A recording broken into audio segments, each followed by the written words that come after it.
Bom, vamos falar agora sobre equipamentos. Agora, a nossa reta final do nosso curso, nós vamos bater muito feio, assim, muito grande em equipamentos, para saber que equipamento usar, por que eu devo usar este equipamento, tá? E qual é a diferença de eu usar este equipamento para este, tá bom? Então, vamos lá agora, nós vamos falar hoje de um equipamento chamado disjuntor, tá bom? Vamos lá para o disjuntor. Bom, aqui agora nós vamos entender para que serve um disjuntor. Vamos lá? Um disjuntor é um dispositivo de proteção que atua com um interruptor elétrico para interromper a corrente elétrica de um circuito em caso de curto-circuito ou sobrecarga. Cada um dos tipos de disjuntores é projetado para suportar um limite de corrente elétrica. Quando acontece algum pico de energia ou um curto-circuito que torne a corrente muito superior a este limite, ele interrompe o abastecimento de todo o circuito para proteger os equipamentos e evitar incêndios na fiação. Este processo também pode ser feito manualmente para desligar a energia em caso de manutenção do sistema elétrico residencial. Por isso, muitas pessoas conhecem disjuntor como chave para ligar e desligar quadros de distribuição de energia. Bom, gente, a lógica é bem simples. Nesse texto aqui, ele fala que o disjuntor ele serve para proteger o equipamento, tá? E a fiação. Eu costumo fazer uma analogia muito mais crítica sobre isso. Eu costumo dizer que disjuntor não foi feito, tá, para proteger o seu equipamento, a menos que esse circuito seja dimensionado corretamente para aquele equipamento. Aí eu já não falo nada sobre o disjuntor, mas disjuntor ele é dimensionado para proteger o cabo, o fio, tá bom? Disjuntor é feito para proteger a instalação elétrica, o cabo.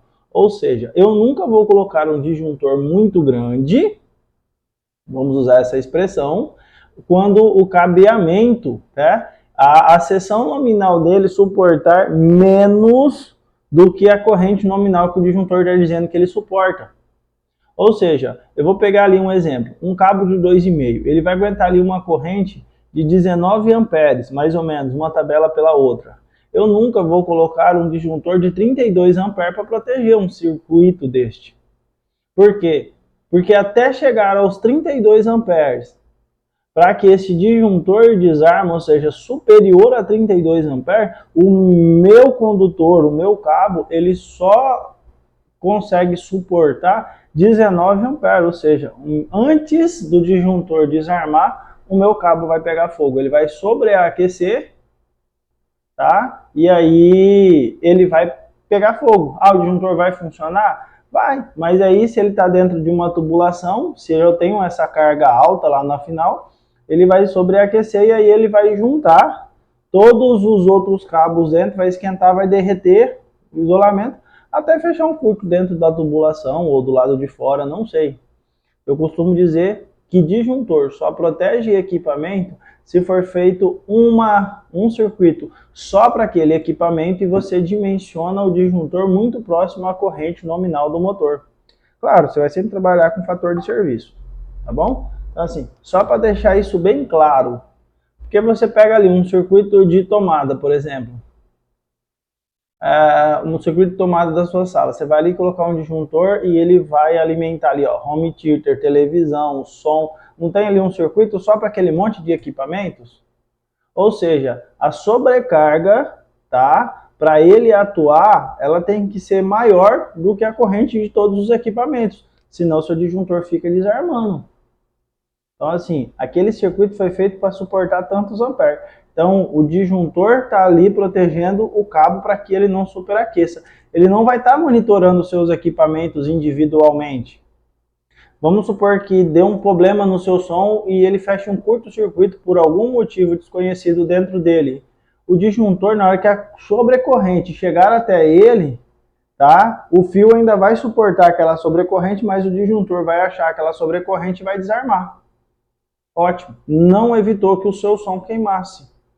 Você entendeu? O disjuntor desarmou depois que o seu som pegou fogo ou fechou um curto dentro dele, não sei por que motivos. É só um exemplo. Diferente de eu pegar ali o seu som, alguma coisa, e ele for um som muito sensível, aí eu faço um circuito só para ele, e aí eu vou lá no fabricante e confiro que a tensão nominal daquele som, ele é de tantos amperes. Aí eu faço, coloco o disjuntor, comercialmente falando, mais próximo a isso. Aí sim. E aí um fio também que suporte mais do que essa corrente. Tá? O fio sempre tem que suportar mais do que a corrente nominal do disjuntor. Então é por isso que disjuntor e fio anda meio que tabelado junto. Tá bom? Só para entender. Nós vamos falar sobre fiação também daqui a pouco, mas agora era só para entender isso.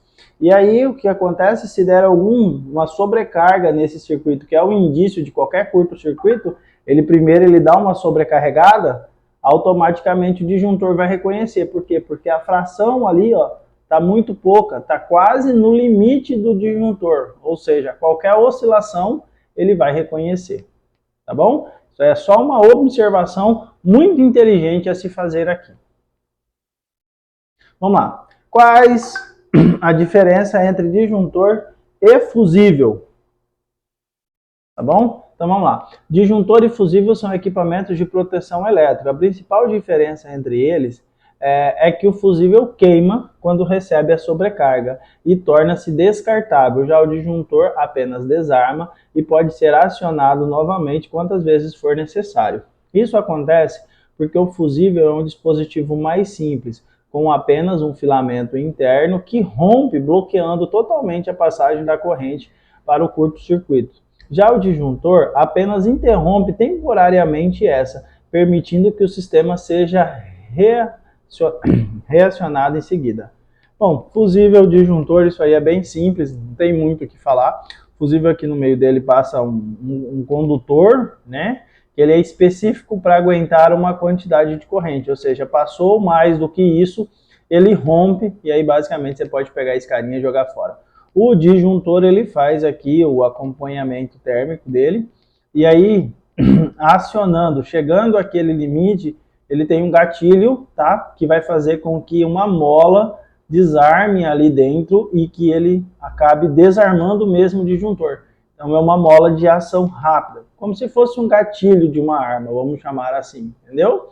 Só que ali é a corrente, né, que puxa o gatilho, desarmando o disjuntor. Quais são os tipos de disjuntores? Existem vários tipos de disjuntores para diferentes tipos de instalações elétricas. A melhor dica de como saber um disjuntor é considerar o número de fases. Disjuntores são com tensões. O circuito, o número de polos, desculpa gente, eu estou horrível da garganta hoje. O número de polos de disjuntores deve ser igual ao número de fases que alimenta a rede elétrica. Atenção, o número de fases do sistema não é equivalente ao número de fios. Um sistema monofásico, por exemplo, pode ter fio fase com carga e fio neutro sem carga. Além disso, o tipo de disjuntor também precisa ser compatível com a corrente prevista para o circuito em funcionamento. Por isso, é importante avaliar a potência dos equipamentos que são alimentados pela rede. No geral, os modelos de disjuntores usados são, vamos lá, aqui ele está dizendo o seguinte, depois eu vou pegar o modelo da fiação. Hoje eu estou trabalhando com disjuntores em corrente alternada. Lembra lá da aula de corrente alternada e corrente contínua? Então, estou trabalhando com corrente alternada. Então, o que eu vou ter em corrente alternada? Eu vou ter fase 1, fase 2 e fase 3. E aí eu vou ter o neutro. Então, assim, neste caso aqui, nós não vamos falar sobre protetores de surtos e nem DPS. Então, nós estamos falando de disjuntores. Então, vai ser disjuntores monopolar, bipolar e tripolar. Eles vão passar por ele a fase 1, vão passar por ele a fase 1 e fase 2, e vão passar por ele a fase 1, 2 e 3. Tá ok? Então, é isso que ele está dizendo aqui. O disjuntor é usado, disjuntor monopolar, é usado em circuitos alimentados com uma única fase, monofásico, como o circuito de iluminação e tomada, 127. Beleza, mas a gente volta lá depois. Se o circuito monofásico for em Goiás, por exemplo, também isso aqui pode ser 220. Tá? Goiás e em muitos locais do Brasil. A soma da potência de todos os equipamentos de uma rede monofásica não pode ultrapassar a 8.000 watts, ok? Então, isso aqui é um disjuntor monofásico, ele vai pela corrente, tá? Então, assim, existe aqui um cálculo de corrente e tensão. Não, desculpa, tensão vezes a corrente, para que eu ache aqui a potência. Quando esse cara ele diz que não pode passar de 8.000 watts, eu acho que isso aqui é muita balela, tá? Porque tem disjuntores aí monofásicos aí bem grandes no mercado, caso seja necessário. Não sei se 8.000 seria o maior, mas de qualquer forma, tá aqui. Lembro mais uma vez, se dependendo do local, monofásico dá 220 volts. Então esse 127 aqui, ó, também deveria ter aqui uma diferença. Isso aqui parece que foi um post relacionado regionalmente. Ele não englobou o Brasil inteiro. Tá bom? Disjuntores bipolar. O disjuntor bipolar é comum em instalações bifásicas com circuitos em chuveiros, torneiras elétricas, equipamentos de maior potência. Com a tensão de 127 ou 220, esse tipo de disjuntor é usado em circuitos com potência entre 12 a 25.000 watts. Acredito que ele esteja falando de equipamentos, tá? Toda vez que um equipamento passar de 8.000 watts, pela lógica, ele deveria ser bifásico. Então, toda vez que um equipamento de 12 a 25, toda vez que ele passar de 25, provavelmente ele vai estar dizendo que alguma norma, alguma BNT lá atrás, alguma norma, está dizendo que este equipamento ele já precisa ser trifásico. É a única observação que eu consigo fazer aqui. Mas vamos lá, o disjuntor bifásico, instalações bifásicas, 110 e 220, vamos lá. Já neste caso aqui, ó, se eu estiver aqui no Mato Grosso, eu vou ter 220, porque eu vou ter fase e fase, 220. Mas se eu tiver em Goiás, em alguma coisa, um disjuntor bifásico desse aqui, se eu for colocar as duas fases aqui, na saída dele eu vou ter 380 volts, tá? Então, assim, existem lugares que normalmente disjuntores bifásicos não fazem o mínimo sentido, tá? Você chega num quadro ele é todo monofásico, só por conta disso. 127, ele nem teria colocado essa nomenclatura aqui, porque se eu usar dois polos, duas fases, eu não vou ter, a menos que ele esteja dizendo para você usar neutro e fase em um circuito aqui, mas neutro a gente não costuma passar por disjuntor, a menos que seja um DR, tá bom? Então, tá explicado aqui, esses são os disjuntores bifásicos, eu entendi porque que a norma diz isso aqui. Equipamentos maior do que 25 já teriam que ser trifásicos. Vamos ver lá no disjuntor trifásico. Olha lá. Maior que 25 até 75 watts. Geralmente esse tipo de instalação é comum em comércios e indústrias, tá? Isso aqui é um disjuntor trifásico, normal, vai as três fases, S, R, D, fase 1, fase 2, fase 3, tá bom? Trifásico, e nesse caso, se for cada fase valendo 127, então eu vou ter fase 1 mais fase 2 mais fase 3, eu vou ter 220 trifásico aqui ó, na saída. Se for cada fase valendo 220, vou ter fase 1, fase 2, fase 3, e eu vou ter 380 trifásicos saindo aqui no final. Vamos lá, disjuntor magnético. A grande diferença do disjuntor magnético é a sua forma de acionamento. Esse tipo de disjuntor funciona gerando um campo eletromagnético que aumenta a intensidade à medida com que a corrente elétrica aumenta. Quando atinge a determinada intensidade, ele atrai magneticamente um contato que interrompe o circuito. Geralmente, eles são mais precisos e mais rápidos em sua atuação. Por isso, servem para proteger equipamentos industriais e de grande porte. Tá bom? Então, assim, ele tem um campo magnético lá dentro dele, e aí ele fica, quanto maior a corrente passando por ele, ele está ali muito próximo a um gatilho, vamos chamar assim. E aí, a partir do momento que aquela corrente passa, ele atrai um contato, imagina que seja ali um acionador, ele atrai esse acionador, a partir do momento que ele desloca-se muito, tá? Ele arma o gatilho. Na hora que ele arma o gatilho, ele desarma o circuito. Então ele faz a abertura do circuito. Bom, gente, olha só, uma coisa que temos que deixar bem claro, antes de continuarmos falando sobre disjuntores, é a famosa bater palma. Eu costumo fazer isso antes, eu esqueci dessa vez. nós temos que entender que em elétrica a gente só faz isso, ó. É bater palma mesmo. Eu coloco um monte de gente para bater palma e eu espero que você esteja aí batendo palma. Por quê? Porque assim você não esquece. Toda vez que a gente trabalha com qualquer coisa na parte elétrica, a única coisa que nós fazemos é controlar o fluxo da eletricidade até que ela chegue ao nosso entender final, ao que nós queremos, onde ela chegue aonde nós queremos que ela chegue, tá bom? Então assim, vamos lá. Por que isso? Porque tem vários modelos. Vamos pegar lá, vamos pegar uma tomada, por exemplo. Eu vou lá, ligo o disjuntor, ele está aberto, quando eu armo o disjuntor ele fecha. E automaticamente a tensão que estava aqui, a corrente, a tensão que estava aqui, agora fechado aqui o circuito, ele está aqui.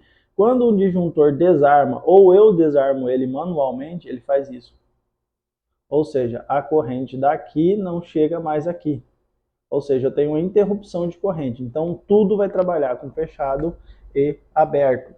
Só lembrando disso. Então, quando ele diz que o disjuntor abre, é só porque ele já tem ali um sistema, por isso que na hora que você sobe, você já prestar atenção que você arma uma molinha, ele já fica ali armado, tá? Qualquer interrupção naquele gatilho, ele faz a abertura automática do sistema, tá? Então, você força uma molinha, a molinha fica já pressionada para fora. Na hora que ele interrompe, a molinha se expande, sai e faz a abertura dos contatos. Bom, então vamos voltar lá. Então esse é o magnético, tá? É um sensor. Aí depois nós temos o térmico. Presta atenção, magnético, aqui é térmico. Já o disjuntor térmico atua em interrupção de circuito quando detectada elevação incomum de temperatura. Esse modelo de disjuntor tem mais limitações, por isso ele é muito comum proteger residências no geral. Ele é uma boa opção em estabelecimentos que correm mais riscos de incêndio. Bom, bem simples, ele é magnético, então qual que é o modelo de acionamento dele? Ele tem ali um filamento, tá? Que ele vai chegar a uma certa temperatura caso a corrente chegue a uma certa. Então ele tem uma saída ali lateral, onde ele fica monitorando. Se passar desta temperatura, tá? Algum filamento dentro dele delata, assim desarmando o circuito. Então são todos gatilhos, tá? O modelo dele pode ser gatilho térmico, pode ser gatilho magnético. Magnético, ele gira um campo magnético, provavelmente ele vai puxar uma bobina. Térmico não, quando chegar a temperatura, ele vai desarmar. E aí nós vamos pegar os disjuntores termomagnéticos. Os disjuntores termomagnéticos une as características do disjuntor térmico e magnético, ou seja, ele é um modelo mais completo e que oferece mais segurança para instalações elétricas. Não à toa, esse é o tipo de disjuntor mais comum em casas e comércios, já que permite ligar e desligar circuitos, proteger contra aquecimentos e sobrecargas e curtos. Tá? Aqui é o disjuntor mais comum que nós temos, é o termomagnético. Mas nós podemos ter só o térmico, só o magnético. Lembrando que daqui para cima eu posso ter qualquer um. Tá? Posso ter disjuntor térmico monofásico, termomagnético monofásico e magnético monofásico. Posso ter disjuntor térmico bifásico, termomagnético bifásico e magnético bifásico. Posso ter disjuntor térmico trifásico, termomagnético trifásico e magnético trifásico. Vocês entenderam? Não é só nunca perder isso. Qual é o tipo de curva? B, C ou D? Em resumo, a curva de disparo do disjuntor ela é relacionada ao tipo de instalação e à velocidade com que o disjuntor é acionado e desarma um circuito. Os tipos de disjuntores podem ser curva B. Disjuntor curva B atua em uma corrente de ruptura de 3 a 5 vezes maior do que a corrente nominal do disjuntor. Ou seja, os disjuntores de 10 A e curva B atuam quando a corrente elétrica chega a 30 a 50 A. Isso aí é uma coisa muito interessante ao pessoal começar a entender que eu vou ligar o motor num disjuntor. E aí, só que na hora da partida, o meu motor ele pode chegar 3 vezes a nominal. Nós vamos entender isso quando a gente falar sobre um pouquinho de comandos elétricos. E aí o pessoal me pergunta, mas A corrente vai chegar ali 3 vezes a nominal, ele não vai desarmar? Não, por quê? Porque eu vou usar ali os disjuntores, eles já fazem este contrabalanço. Eles estão ali monitorando, vou imaginar o térmico. Ele está esquentando ali a 20, mas se a corrente for bruscamente 3 vezes maior que o nominal, ele vai esquentar mais rápido. O magnético, por exemplo, ele está ali gerando aquele campo magnético. Se a corrente chegar 3 vezes maior do que isso, ele vai desarmar mais rápido. Tá? Então, ó, de 3 a 5 vezes maior do que a corrente nominal. Normalmente é comum em redes de baixa corrente, como torneiras elétricas, fornos elétricos, chuveiros e lâmpadas incandescentes. Curva tipo C. No disjuntor de curva C, a atuação é para a corrente de rupturas entre 5 e 10 vezes maior, ou seja, o disjuntor de 10 A, a curva C, entra em ação quando a corrente for de 50 a 100 A.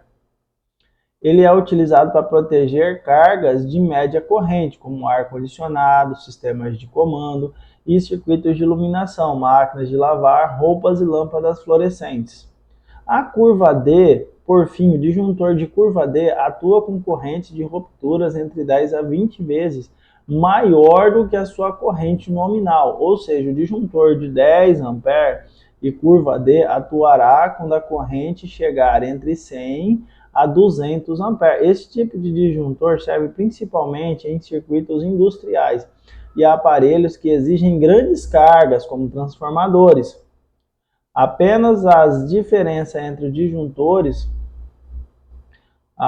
apesar das diferenças entre os disjuntores, o papel de qualquer dispositivo de proteção elétrica é o mesmo: proteger a fiação e os aparelhos conectados à rede contra sobrecargas e curtos-circuitos que podem causar danos e incêndios. Mas para cumprir a sua função, é importante que o disjuntor seja compatível com as características de cada circuito. E por isso, o ideal é ter a ajuda de um profissional para fazer o projeto elétrico para sua casa. E na hora de comprar o melhor disjuntor para seu projeto, conte com a Dimensionar. Clique aqui, aí já é propaganda. Tranquilo? Então vamos lá. Então entendemos, né? Disjuntor monofásico, bifásico e trifásico. Disjuntor magnético, termomagnético e térmico. Então disjuntor térmico, disjuntor magnético e termomagnético. As duas ideias juntos. O disjuntor de curva B, C e D. Um de 3 a 5 vezes, ele vai, a corrente nominal chegar, ele vai desarmar, isso em curto-circuito, gente. Preste atenção no que eu estou dizendo de curto-circuito. Tá? Porque uma hora pode dar um surto de tensão para lá e para cá, você não quer que seu disjuntor fique desarmando por qualquer coisa. Às vezes é só um surto de tensão. Neste caso, a gente usa já o DPS, que também é uma ideia. Por quê? Porque se o surto for muito grande, ele abre a terra, fecha curto, aí sim a corrente chega a 5 vezes. Então, curva B, curva C e curva D. Tem que fazer uma análise para saber qual é o tipo de disjuntor melhor para se colocar na instalação elétrica. Tá bom? Isso aí são informações válidas. Claro que a gente faz a lista de material e manda, e de lá para cá, do jeito que vem, tá tudo certo. Tá bom? Mas é bom saber. Tranquilo? Próximo vídeo. Por isso aqui já foi.